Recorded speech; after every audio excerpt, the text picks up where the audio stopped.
when I was running the show for the 2 cancellations, Seth and I had to go on a series. Both times we had to go into the meetings with the network to be sort of gently told that the show is going to be canceled.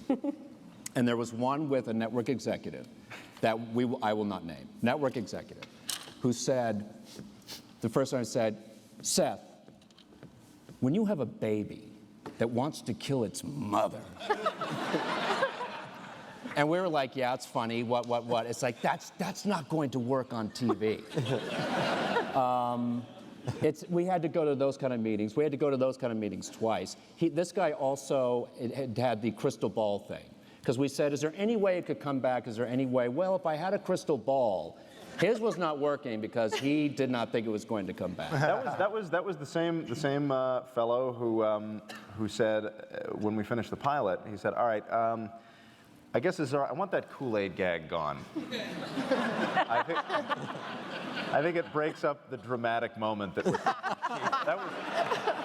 was the argument. That guy had his finger on the pulse, huh? It breaks up the drama of this courtroom scene. It's like we're not doing a Lifetime, Tori Spelling gets raped movie. This is a cartoon. It's supposed to be funny. Well, you But that would be a terrific episode, wouldn't it? I mean, I'm never one to accuse the American people of being all that bright, but is there anyone here who would argue, not just with this show, but in general, the people are almost always ahead of where network executives think television can go? Didn't they also think Seinfeld was a loser? For 3 or 4 years, actually. Larry David almost quit famously like 3 or 4 times. Right. If you keep telling me what's wrong with this, I can't do this anymore. Right. We had that many times. We would hear from college kids who would write in and say, when we were on Thursday, because they moved us around, we were on almost every night of the week over a period of about 18 months. And kids I knew in college said, on Thursday nights, man, you walk down the dorm, every door is open, and everybody was watching Family Guy. Right. We would tell Fox, we said, well, you might be missing something here, because there were no Nielsen boxes on college campuses, and there was also no Nielsen boxes in prison, where we're also very, very common. And God bless those prisoners and college kids, they all went out and bought those goddamn DVDs. And, and God thank you, all of you who did that, because I have children in private school. And they are still in private schools. Thank you very much. I'm very curious as to know what the writer's room is like on any of the 3 shows that we have represented here. For my day, it's always the highlight of my day to be in the writer's room. Having been the only female in the writer's room for a good chunk of the beginning of the show, I can tell you what it smelled like. A little like desperation and sweaty balls. Yeah. Don't they just smell the same? We smell that too, Alex.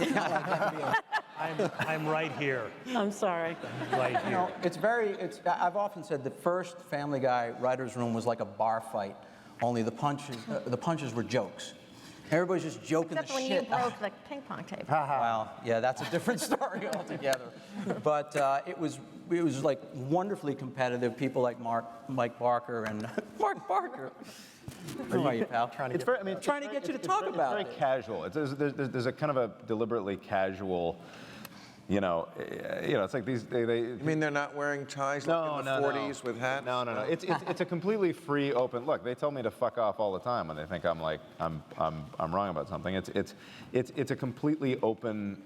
You hear about writers' rooms where it's like formulate your pitches before, make sure it's absolutely perfect before it's ready to pitch. It's like, no, if something's on your mind, short of cacophony, throw it out there. It might stimulate someone else to, come up with something. But does someone write a script first, and then you're working on the script that one guy wrote? You go away for 2 weeks and you write a draft, and you bring back your first draft. The whole group breaks the story, comes up with the story first.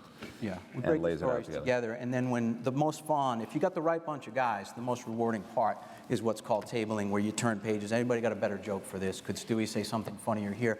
And then you got, it's like detention hall, and all the smart asses are throwing their versions of what the best line is, and we laugh all day long. It seems